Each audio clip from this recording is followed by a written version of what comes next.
The first nightmare I can remember having went something like this. I'm in my room, trying to fall asleep, but the light that bleeds in from the living room is keeping me up. I lie awake, facing the open door, when a man walks in. It's Wallace, from Wallace and Gromit, but he has a flower growing out of his head. I instantly wake up in sheer terror. What's weird is I had never seen Wallace and Gromit before. I had built up this image, this concept of the character, purely from a single VHS sleeve at the local video store. A sleeve that terrified me completely inexplicably. I have the image of it in my head to this day, vivid as can be, but I've never seen it since.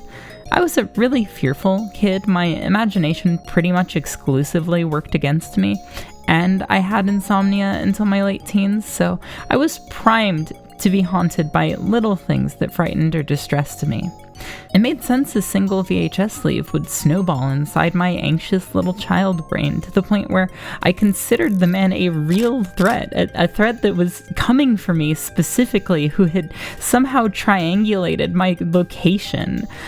In recalling this experience, I was ready to laugh it off. Wallace and Gromit are beloved by all. Look at these cute little friends. But then I saw the image on their Wikipedia page and I kind of got it all over again. Look at this guy. The perfect symmetry, the lack of eyebrows, the defined teeth, the sunken in, glazed over eyes.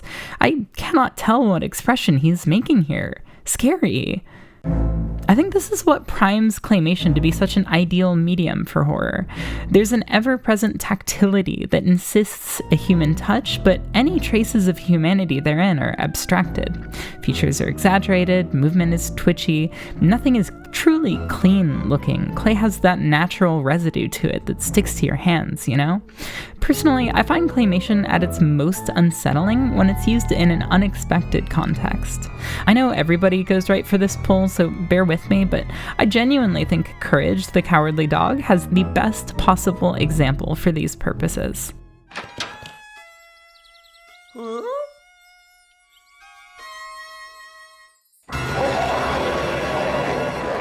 I think they use a puppet while she's turned around, so her movements are fluid and imprecise in a really human way.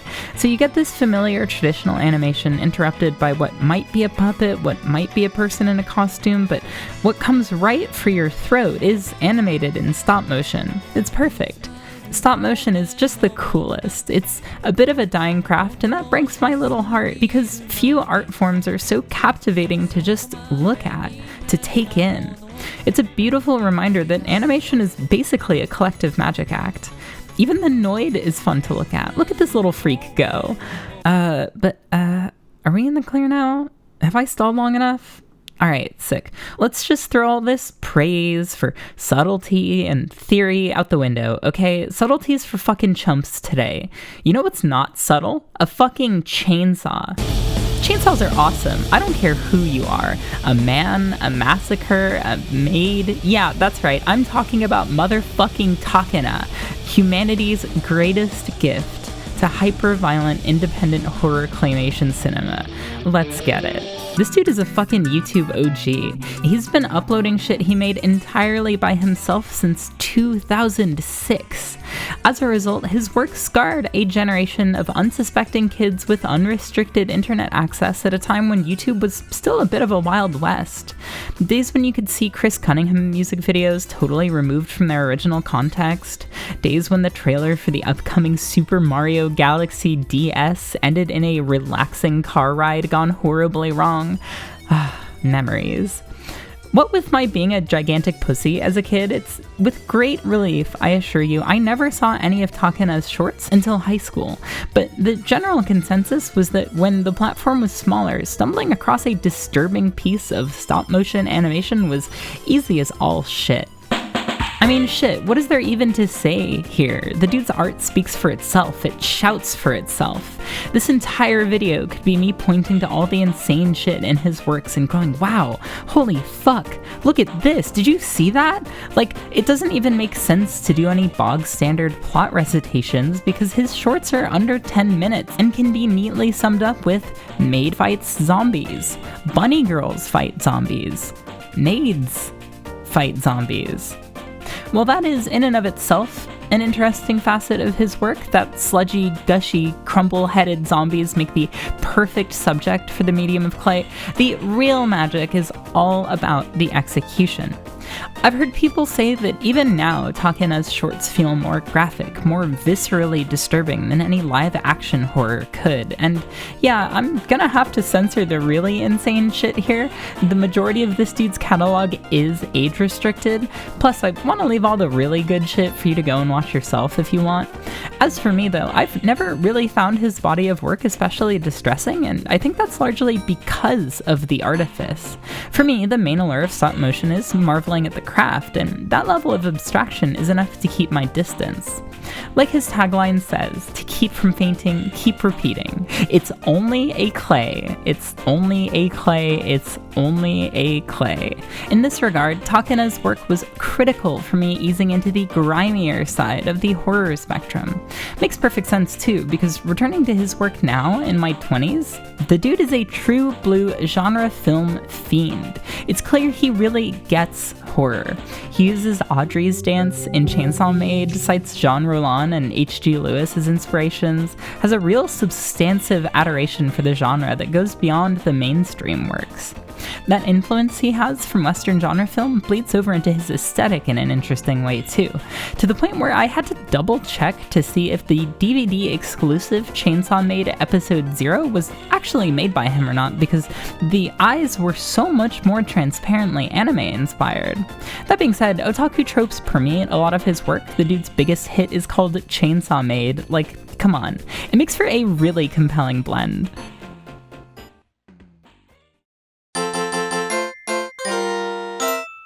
Ladies and gentlemen, I am very excited about today's broadcast because we have a lot of great items on the ticket today.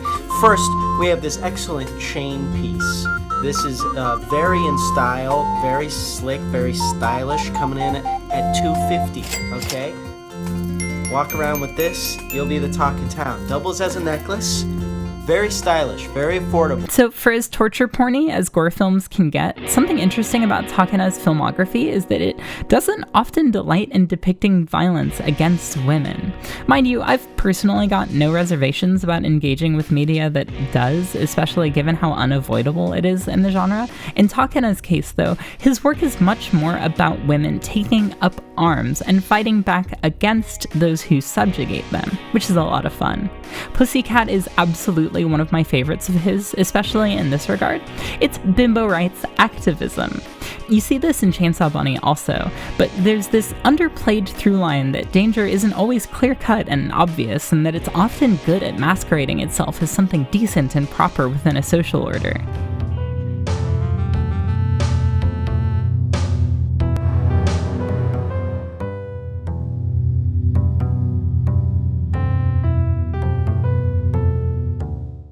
That reveal in Pussycat is perhaps his single most effective implementation of horror, too.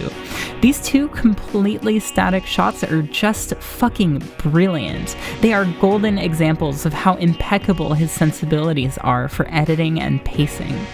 It wasn't even until I scoped out some of his contemporaries that I realized just how easy to watch his films are. The action is super clear, even when he gets ambitious with his camera movement, or when the cuts get frenetic. Here's another favorite example.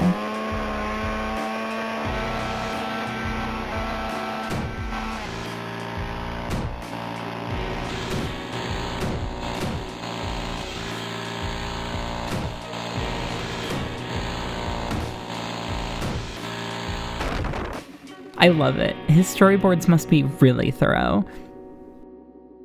I suppose it's inevitable that I talk about said contemporaries, because anytime someone brings up Takena, it's inevitable someone else shouts, "But what about Lee Hardcastle?" I've even seen people misattribute Chainsaw Maid as being entirely Hardcastle's creation because he made 2 unofficial sequels. I'm in a weird position here, I'll admit, talking about other independent creators on the same platform as me, so I'll just say this. Both unofficial Chainsaw Maid sequels really help to illustrate what makes the original so special in what they're both lacking. I like his Pingu John Carpenter parody, though. In a perfect world, Hardcastle and Takena would be equally represented where Claymation horror goes. There's plenty of room for two reigning kings of Claymation internet horror, but Takena's had a fucking rough time getting traction on a platform as fickle as YouTube. He makes really out there shit. Adult animation is somehow still an oxymoron to Western audiences, and in general sits in this weird limbo space and who to target his videos to. Not to mention his shorts don't pull from any direct pop cultural touchstones, so his scope is already limited with how derivative YouTube inherently is. Thankfully, he's scored a few deals with Japanese businesses to produce some commercials, and those partnerships have led to some of my favorite works of his. Maid of the Dead was made of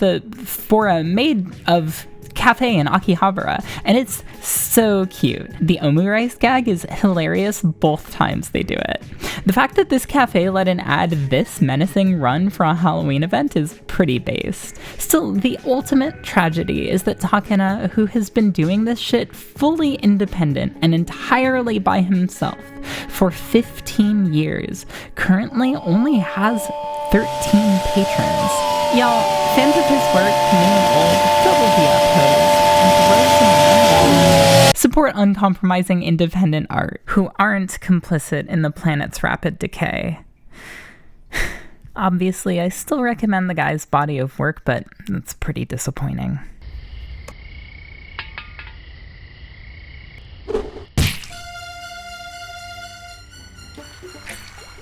Before I close out, the shorts I strongly recommend diving in with are Chainsaw Maid, Maid of the Dead, and Chainsaw Bunny. Everything the dude has made is on YouTube, and if you're looking to get deeper into the world of weirdo claymation that teeters on the edge of horror, Jan Svankmeyer's shorts are amazing, and Will Vinton was a fucking god. I watched his Claymation comedy of horrors on stream in the run-up to this video, and an archive is on my second channel. Link in the description as well. Also, I wasn't sure where else to put this, but a lot of people clown really hard on Takena's CG efforts, but those people seem not to realize that he made these shorts in fucking Miku Miku dance. That is fundamentally admirable, no matter which way you cut it.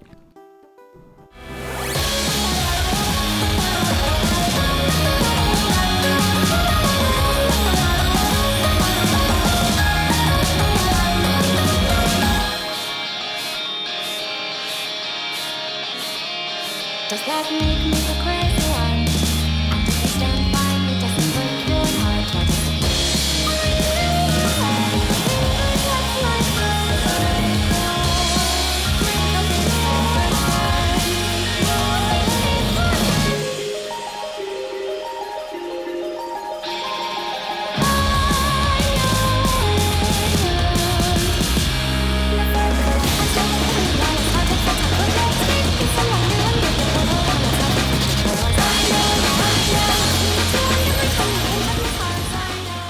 I've clearly been a bit out of the loop with Takena's most recent stuff because, as it turns out, he had his biggest hit just a few years ago. For some fucking reason, the second part in his Lemon-chan series has 50 million views. That is a lot. But given the clear lack of cultural footprint and the related videos listed, I have to assume this is because, what with it being a piece of animation that isn't explicitly not aimed at children, it got filtered into YouTube Kids, and that wound up smacking a whole bunch of unattended iPad babies with Takena's special brand of lanky, creepy animation. And you know what? I think that's beautiful.